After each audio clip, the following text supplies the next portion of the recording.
নাইক্ষ্যংছড়ি উপজেলায় দিনী জান্নাতের বাগান, জান্নাতের বাগান।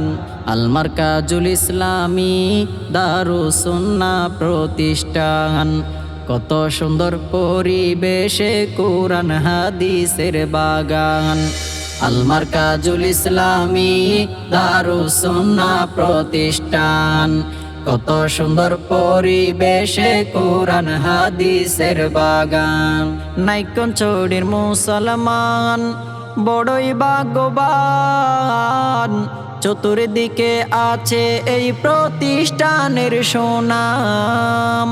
নাইক্ষ্যংছড়ির মুসলমান বড়ই ভাগ্যবান, চতুর্দিকে আছে এই প্রতিষ্ঠানের সুনাম। পেয়েছে আলোর দিশা, পেয়েছে আলোর দিশা, কত মা বাবার সন্তান, কত সন্তান। আল মারকাজুল ইসলামী দারুস সুন্নাহ প্রতিষ্ঠান। কত সুন্দর পরিবেশে কুরআন হাদিসের বাগান। দ্বীনি জ্ঞান অর্জন করবে আমাদের সন্তান, হিফজ পড়ে হবে তারা হাফেজে কুরআন। দ্বীনি জ্ঞান অর্জন করবে আমাদের সন্তান, হিফজ পড়ে হবে তারা হাফেজে কুরআন। বালক বালিকা নুরানি বিভাগ, হিফজ বিভাগে নাজারা বিভাগ, আছে সকল শিক্ষা দান পাঠ দান। আল মারকাজুল ইসলামী দারুস সুন্নাহ প্রতিষ্ঠান। কত সুন্দর পরিবেশে কুরআন হাদিসের বাগান। নাইক্ষ্যংছড়ি উপজেলায় দিনী জান্নাতের বাগান, জান্নাতের বাগান। আল মারকাজুল ইসলামী দারুস সুন্নাহ প্রতিষ্ঠান। কত সুন্দর পরিবেশে কুরআন হাদিসের বাগান।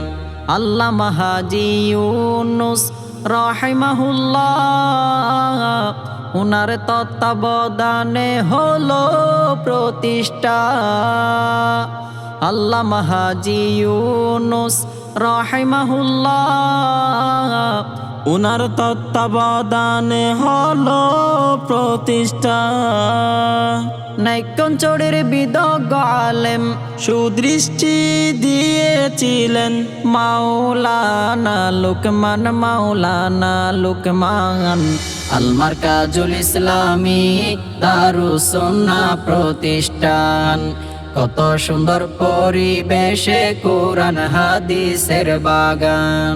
মাওলানা কারি কলিমুল্লাহর আছে অবদান, আলোর দিশা পেল নাইক্ষ্যংছড়ির মুসলমান।